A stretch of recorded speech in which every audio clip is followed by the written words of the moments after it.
साथियों नमस्कार। विधानसभा मानसून सत्र में आज कर्मचारियों को लेकर कई प्रश्न लगाए गए और उनका जवाब भी दिया गया है, जिसमें प्लेसमेंट कर्मचारी, साथ ही आपका जो फर्जी जाति प्रमाण पत्र है और पुरानी पेंशन को लेकर कई सवाल लगाए गए हैं। तो सभी प्रश्नों के बारे में आपको बारी बारी से मैं बताऊंगा कि क्या प्रश्न लगाए गए थे और क्या कुछ उनका संबंधित मंत्रियों के द्वारा जवाब दिया गया है। साथियों, आपसे निवेदन है कि जानकारी में पूरा अंत तक आप बने रहें ताकि आपको सभी प्रकार की जो जानकारी है वीडियो के माध्यम से अच्छे से मिल जाए।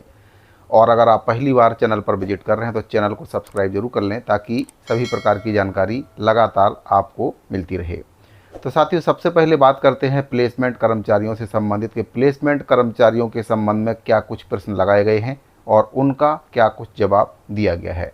तो साथियों, प्लेसमेंट कर्मचारियों के संबंध में जो प्रश्न लगाया गया है उसके बारे में आपको बताना चाहूँगा कि जो चरणदास महंत जी हैं उनके द्वारा इसमें प्रश्न लगाया गया है। प्लेसमेंट आउटसोर्सिंग एजेंसियों के माध्यम से नियोजन को लेकर इसमें प्रश्न लगाया गया है।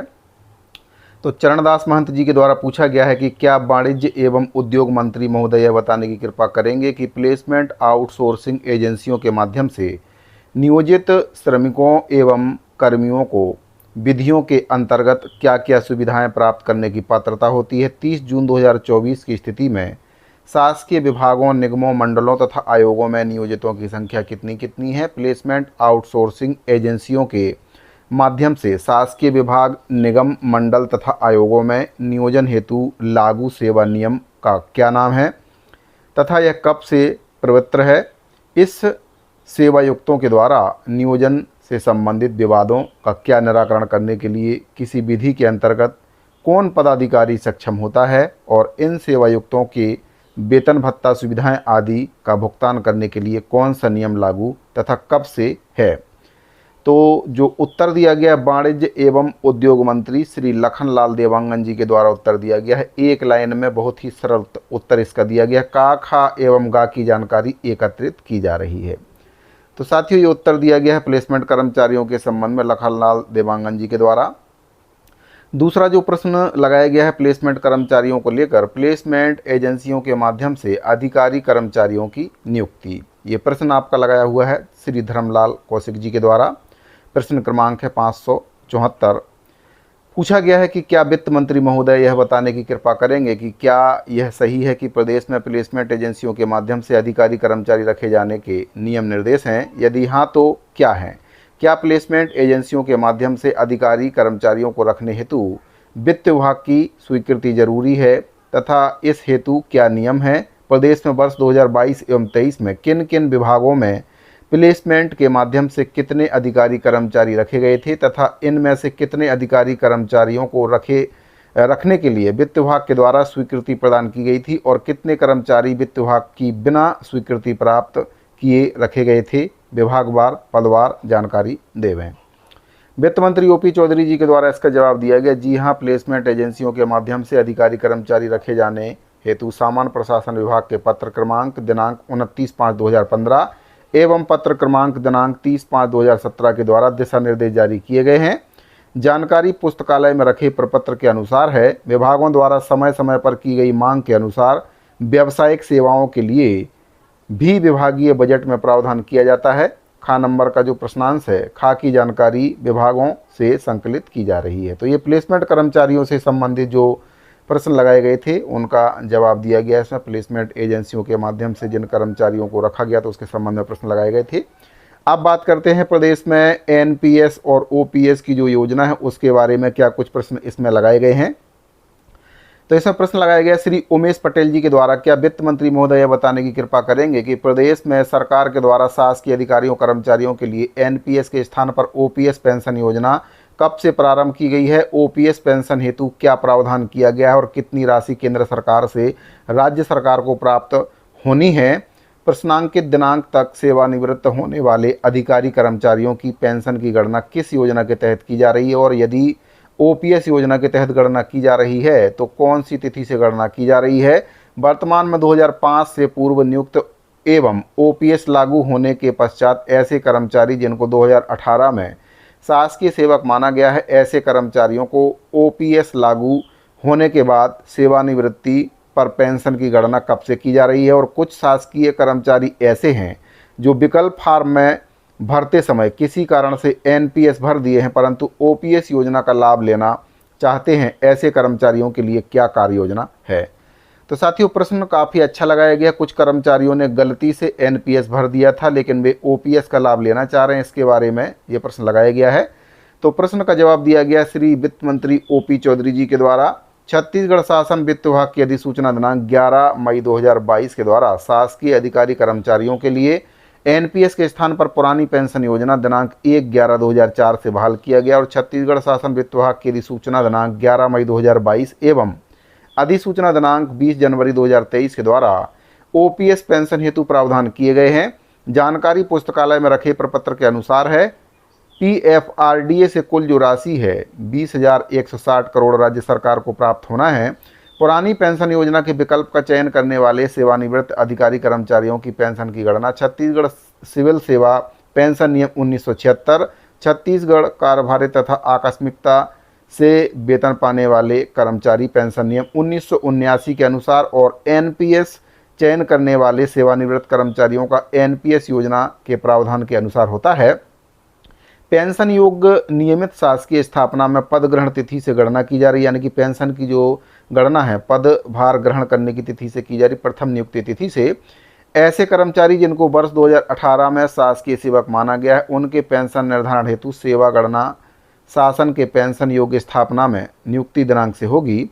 और छत्तीसगढ़ शासन वित्त विभाग की अधिसूचना दिनांक 20 जनवरी 2023 के बिंदु क्रमांक 5A के अनुसार शासकीय सेवक के द्वारा एक बार दिया गया विकल्प अंतिम एवं अपरिवर्तनीय होगा, यानी कि जिन्होंने जिस पेंशन योजना का वर्ण कर लिया है केवल वे उसी पेंशन योजना के हकदार होंगे। अब वे किसी प्रकार से दूसरी पेंशन योजना का चयन नहीं कर सकते हैं।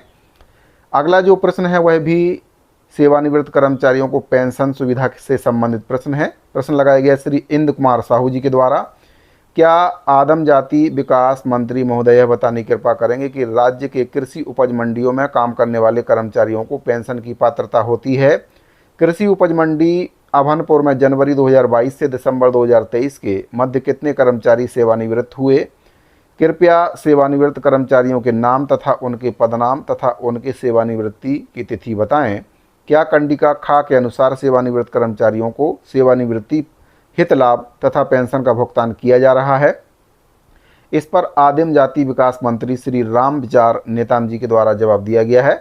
राज्य मंडी बोर्ड सेवा विनिमय 1998 के विनिमय 49 के अनुसार राज्य मंडी बोर्ड सेवा तथा मंडी समितियों हेतु प्रभावशील आदर्श उपविधि सन 2009 की उपविधि क्रमांक 72 के अनुसार राज्य शासन के कर्मचारियों की भांति मंडी समिति के कर्मचारियों को भी पेंशन की पात्रता है।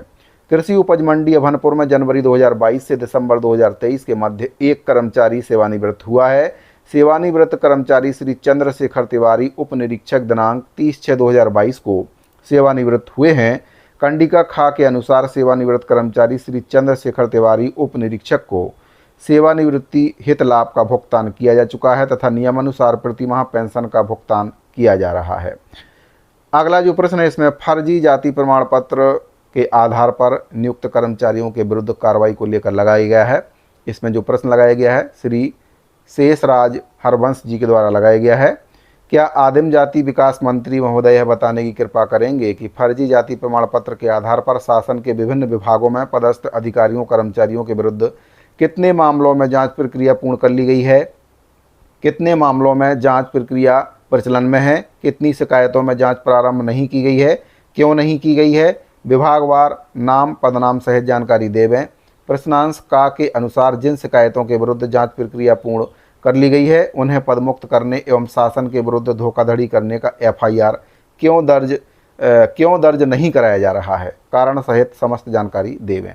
आदिम जाति विकास मंत्री श्री राम विचार नेताम जी के द्वारा जानकारी दी गई है कि फर्जी जाति प्रमाण पत्र के आधार पर शासन के विभिन्न विभागों में पदस्थ अधिकारियों कर्मचारियों के विरुद्ध 452 मामलों में जांच प्रक्रिया प्रचलन पूर्ण कर ली गई है। 72 मामलों में जांच प्रक्रिया प्रचलन में है।